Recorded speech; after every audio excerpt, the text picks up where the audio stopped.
sahabat Abu Tha'labah Al-Khushani radhiyallahu anhu ini nanya sama Nabi, "Ya Rasulullah, kami nih yang berada di wilayah kebanyakannya orang-orang Nasara, orang-orang Ahlul Kitab. Afana na'kulu fi aniyatihim?" Boleh apa enggak kami makan sesuatu menggunakan tempat wadah yang dimiliki oleh Ahlul Kitab, baik orang Yahudi atau orang Nasrani? Itu pertanyaan sahabat ini. Jadi sesuai dengan kondisinya. Rasul mengatakan apa? Rasul mengatakan begini, la ta'kulu fiha, jangan kalian makan apapun yang ada di dalam bejana-bejana orang-orang Ahlul Kitab. Jadi di sini pertama larangan, nanti kita akan jelaskan. Oh, berarti nggak boleh sama sekali, Ustaz? Ntar dulu, kita belum jelaskan, nanti kita jelaskan insyaallah. Illa alla tajidu ghairaha. Syarat pertama, kecuali kalau kalian tidak temukan wadah lain kecuali wadah yang dimiliki oleh orang Ahlul Kitab, Yahudi kah atau Nasrani tadi. Nggak ada wadah lain, nggak ada gelas lain, nggak ada piring lain kecuali piring mereka, kecuali gelas mereka, maka silakan makan, silakan minum. Faghsiluha, tapi syarat yang kedua kata para ulama, cuci dulu. Suruh ngapain? Cuci dulu. Wa kulu fiha, baru silakan kalian makan. Hadis ini dikeluarkan oleh Al-Imam Al-Bukhari dan Al-Imam Muslim.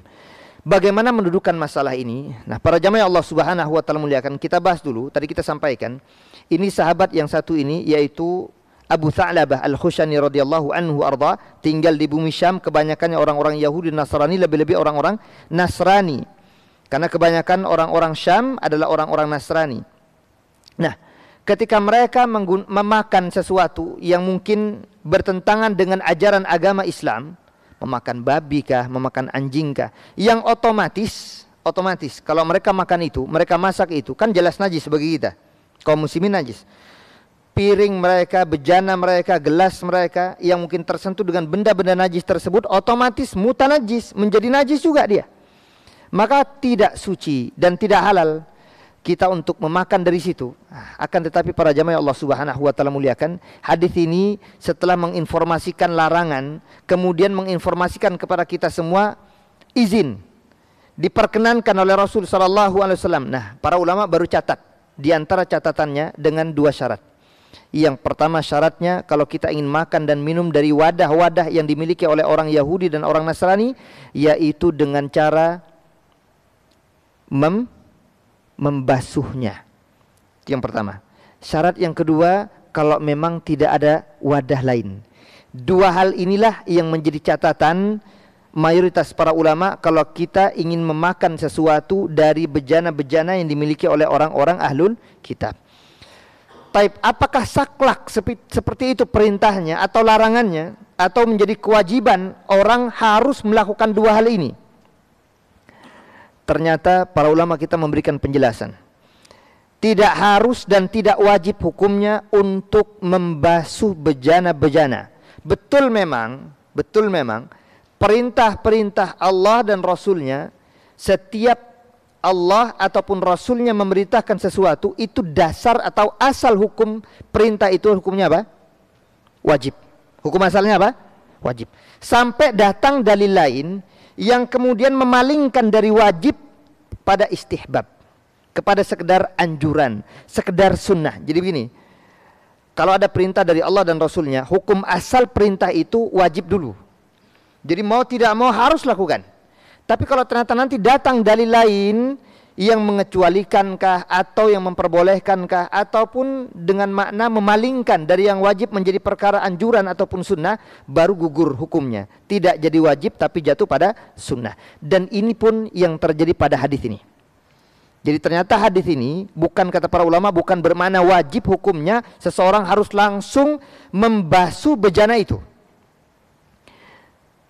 Kalau dia temukan ada wadah lain meskipun bukan wadah kaum muslimin, artinya di sini wadah hanya dimiliki oleh orang-orang Yahudi ataupun orang-orang Nasrani, dia kemudian masih ada wadah lain, dia masih diperbolehkan untuk mengambil wadah orang-orang Ahlul Kitab tersebut untuk kemudian dia makan dan minum dari tempat tersebut. Mana dalil yang memalingkan dari perkara wajib ini? Kita lihat dalam Al-Quran, surah Al-Maidah ayat yang kelima. Surah apa? Al-Maidah ayat yang kelima, di mana Allah Subhanahu wa taala memalingkan perkara ini dari perkara wajib tadi menjadi sunnah saja hukumnya, tidak sampai wajib, karena Allah Subhanahu wa taala sendiri yang mengatakan kebolehan kita untuk memakan dari makanan mereka, makanan kita untuk mereka pun boleh. Surah Al-Maidah ayat yang kelima tadi mengatakan wa ta'amul ladzina utul kitab hillul lakum wa ta'amukum hillul lahum. Kata Allah, makanan ahlul kitab halal untuk kita. Halal apa enggak? Oke. Kalau makanan ahlul kitab tadi siapa? Yahudi dan Nasrani. Kalau makanan mereka halal secara otomatis berarti tanpa kita cuci pun boleh apa enggak kita mengkonsumsinya? Boleh.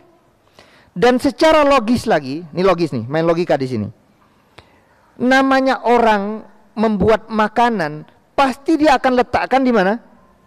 Ya di gelasnya, ya di piringnya, ya di wadahnya. Itu logis nggak itu? Nggak ada orang masak nggak ada wadahnya, paham Mbak? Jadi di sini perintah tadi maknanya adalah sunnah, bukan kewajiban. Karena kalau dikatakan kewajiban, maka akan bertentangan dengan ayat yang mengatakan wa ta'amul ladzina utul kitaba hillul lakum wa ta'amukum hillul lahum. Makanan ahlu kitab halal untuk kalian, halal kata Allah, dan makanan kalian pun halal untuk mereka. Nah, ini yang dijelaskan oleh para ulama kita. Jadi makna tentang permasalahan perintah Rasul tadi untuk membasuhnya, kalau misalkan tidak ada wadah lain baru kalian ambil wadah mereka, ini sebagai anjuran demi ihtiyaton, kehati-hatian, bagian dari kehati-hatian, bagian dari sikap wara, sikap hati-hati. Enggak ada masalah. Demi kehati-hatian enggak ada masalah dia basuh, dia cuci, enggak ada masalah. Andai kan tidak dia basuh, tetap juga boleh. Nanti kita akan datangkan riwayat lain.